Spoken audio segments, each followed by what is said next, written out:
राजा ने मंजुलिका के सभी परिवार वालों की सर काट के मंजुलिका के सामने रख दी, लेकिन राजा की चाल अभी भी बाकी थी, आखिरी चाल। तो राजा ने अपनी आखिरी चाल चली। राजा ने आखिरी थाली से कपड़ा हटाया। उस थाल में मंजुलिका के चेहरे की बनावट जैसा ही मिट्टी का कटा हुआ सर था। मंजुलिका ने अपने सर की मूर्ति देख जोर जोर से हंसने लगी। मंजुलिका हंसते हुए बोलती है, मैं जानती थी तू मेरे साथ ऐसा ही करेगा, लेकिन याद रख विवंश, मैं जो तेरे साथ करूंगी उसे दुनिया सदियों तक याद रखेगी। इससे पहले मंजुलिका अपनी बात करती, राजा विवंश ने एक झटके से उस मंजुलिका का सर धड़ से अलग कर दिया। मंजुलिका का सर कटते ही पूरी प्रजा फुसफुसाने लगी थी।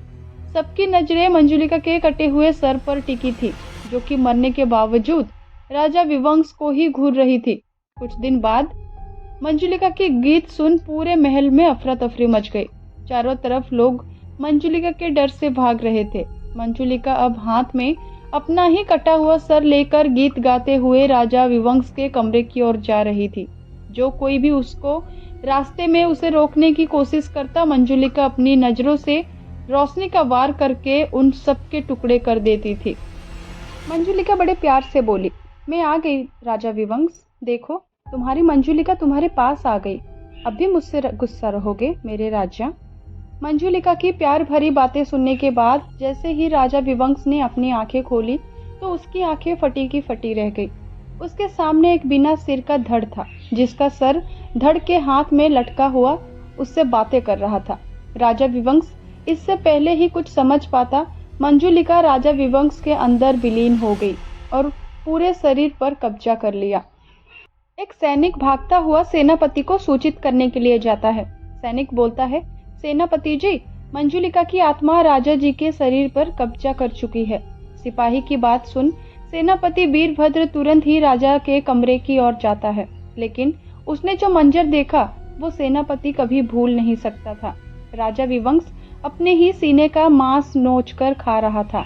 इस बीच राजा की नजर जैसे ही सेनापति और उसके सिपाहियों पर पड़ी तो उसने अपनी आंखों की नजर भर से सिपाहियों के टुकड़े कर दिए, पर सेनापति को उसने जिंदा छोड़ दिया। मंजुलिका सेनापति को देखते हुए कहती है, तू मुझे मारने चला था ना, जा, मैंने तुझे जिंदा छोड़ा, बचा सकता है तो बचा ले। तेरे पास 2 दिन का समय है, वरना मैं पूरे राज्य को खत्म कर दूंगी। इतिहास के पन्नों में साइड में एक नाम रहेगा और कुछ नहीं। अगले दिन सेनापति एक बाबा के पास जाता है और बाबा से कहता है, उस मंजुलिका के नाम से सारा राज्य डरा हुआ है, अब आप ही कुछ उपाय बताइए बाबा। बाबा कहते हैं, बेटा, बेगुनाह लोगों की जान लेने पर तो भगवान तक को श्राप भोगना पड़ता है, और मंजुलिका तो फिर भी एक आत्मा है। तुम ना उसे उसका बदला पूरा करने दो, फिर वो अपने आप तुम सबको जिंदा छोड़ देगी। सेनापति कहते हैं, इसका मतलब तो राजा विवंश को मरना ही होगा। बाबा कहते हैं, हाँ बेटा, राजा विवंश को मरना होगा और उसे तुम मारोगे, वो भी तुम्हारे खुद के हाथों से, और तुम्हें उसके जिस्म के 7 टुकड़े करने होंगे, जिनमें से चारों को चारों अलग अलग दिशाओं में दफनाना होगा और बाकी के 3 टुकड़ों को आग, पानी और जमीन में विलीन करना होगा। तभी मंजुलिका की आत्मा को काबू किया जा सकता है। सेनापति जब राजा विवंश के कमरे में गया तो उसे इस बार एक और घिनौनी हकीकत का सामना करना पड़ा। उसने देखा कि राजा विवंश पैर के ऊपर का सारा मांस नोचकर खा चुका था। सेनापति कहते हैं, राजा जी, हो सके तो हमें माफ कर देना, मासूम प्रजा का सवाल है। इतना कहकर सेनापति राजा विवंश के जिस्म के टुकड़े टुकड़े कर देता है और बारी बारी से राजा के जिस्म के टुकड़े को बोरे में भरने लगता है। सेनापति कहता है, मंजुलिका, मैंने बहुत कोशिश करी कि तुम्हें इस सोने के पिंजरे से आजाद करा सकूं, लेकिन मैं बुरी तरह से नाकामयाब रहा। लेकिन तुमने अपनी आजादी खुद ही ढूंढ ली। काश तुम्हारे जिंदा रहते हुए मैं तुम्हें ये सब बता पाता। लेकिन मंजुलिका, मैं तुमसे प्यार करता था, करता हूँ और आगे भी करता रहूँगा।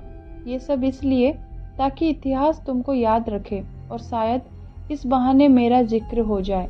अगले दिन सेनापति बाबा के साथ मिलकर राजा के कमरे का दरवाजा मंत्र और ताबीज से हमेशा हमेशा के लिए बंद कर देता है, ताकि कभी भी फिर मंजुलिका की आत्मा किसी को परेशान न कर सके।